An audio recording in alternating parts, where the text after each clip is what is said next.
All right, the Lakers, let's talk about that. Laid an egg. This was a pretty easy game to watch. I kept waiting for them to snap out of it. Uh, Timberwolves were much more physical, and they're a physical team, and you knew they were going to ugly it up. That was, I mean, it was just like, guys, we're not winning artistic matchups with this team. We're not going to be pretty, and they have players who can play ugly. Naz Reid, Julius Randle, Gobert, they can play that game, and I'll get to Ant in a second because I think he's really getting to be a really refined, really smart player. But I was really shocked by the lack of energy.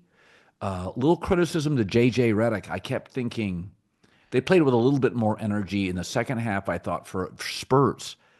But I mean, this was, if in football terminology, this was kind of a butt kicking, like physicality, intensity.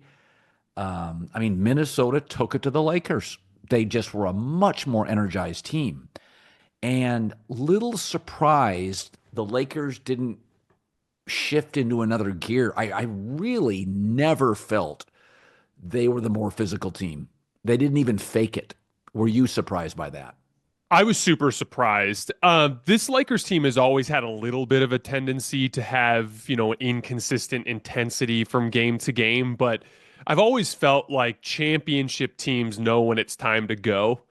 And I would be lying to you if I said I wasn't super discouraged that, like, you look at a team like OKC that is just like, we're going to come out and we're going to embarrass Memphis today because this is step one of this 2 month long journey where we're trying to get the trophy.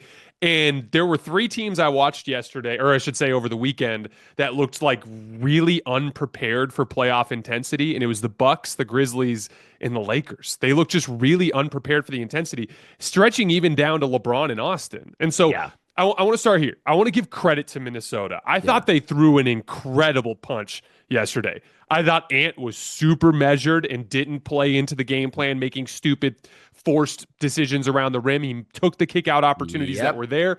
Everyone defended. Julius Randle did a wonderful job defending both Luka and LeBron. The bigs did really good on switches against everybody but Luka. I thought their spot up shooters shot really confidently from all over the floor. As things got tighter late, Julius Randle and Ant both showed really high level tough shot making. Yeah. Minnesota threw a great punch. But when I went to watch the film this morning, and for anybody listening, there's a film session on our YouTube channel that you guys can check out. In that film session, I came away feeling a little better in the sense that there were just so many obvious things that the Lakers could do better. That said, I also think there's a version of this, Colin, where the Lakers bring a more intense effort and it's not enough. And so that's what I'm really curious about with game two. I feel relatively certain that they're going to come out on Tuesday ready to fight and they're going to be ready. And I'll have my eyes on that first quarter because if the Lakers come out and they control things, and it's like, here we go. This is our team. This is what we look like when we're engaged and we're better than these guys and we can show it. I'll feel better about kind of chalking up what happened Saturday night as a lack of intensity, a lack of being ready. But Yeah. if it's halftime, Colin, and Minnesota's up by like three and LeBron and Austin are still struggling, that's where I'm going to be sitting there like the Lakers are in a world of trouble Yeah. because this is, as we saw in the Denver series last year, the Minnesota physicality never lets up. It just keeps coming until the end of Game 7, and you have to find a way to survive it. Sorry to interrupt this great video, but please remember to like and subscribe. Thank you. Now back to the video. Yeah, I mean, listen, Denver didn't have a good first half. Boston didn't have a good first half. The Knicks did not have a good first half. Like, it happens where the favorite comes in or a team that's, got a ring and Denver comes in and, the Clippers outplayed them and the Pistons outplayed the Knicks early and Orlando, Ben Carroll's a great player. Oh yeah. Just a great player. Now, he, by the way, has a couple of stock moves. Like, there are things he does consistently every time I watch him play. And the half court, he's a really good player. Mm-hmm. Also went to Duke, had great coaching, briefly, but great coaching. But I just kept waiting for the Lakers. Let's throw this out there. This was JJ Redick's first playoff coaching game. And Chris Finch is a veteran, and Chris Finch is a really smart guy. And I said this yesterday on my post game that Minnesota is a highly functional and well coached Memphis, where you've got a defensive presence at the rim, Zach Edey and Gobert. You have a hyper athletic star in Ja Morant and Ant. Ant now is separated, I think, of the two players, much Oh more yeah. mature. Then you have kind of a physicality with length. You have kind of a tough guy in Julius Randle. Memphis has a couple of tough guys. Bain, so a physical presence. And the difference is Minnesota's more mature and they're better coached. And I think Ant's really become a refined player. Like, it was funny. They led by 11 at half. He had 8. And it was just like, I thought the word you used. He let the game come to him. He's a very measured player now. And it's like, and I think that's really hard. I think that's hard when you're in that, you're in those prime early show off years where you can do a lot of things. Your energy is through the roof compared to half the guys, the veterans you play. And I think that comes down to a kid.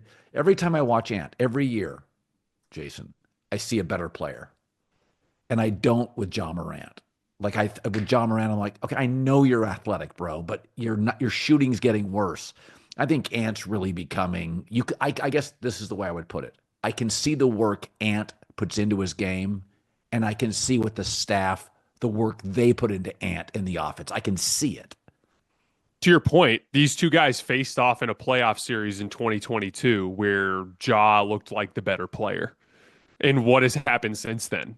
Ant has demonstrably, massively improved year over year. And Ja, I'd argue, is worse than the player he was in 2022. Yeah. Like he's not able to inflict himself on the game the way he used to. Again, the Grizzlies are a whole other thing. I have so many thoughts there, Colin. We can have a fun conversation about them at some point in the future. But like with Ant, I want to credit him for pushing through some of the reps that he had to work through. Like I don't know if you know this, Colin, but Ant was the most blitzed player in the NBA this year. And what that means is every time he went into pick and roll, the guy who was screening him, his defender would double team Ant as he was coming off of the screen.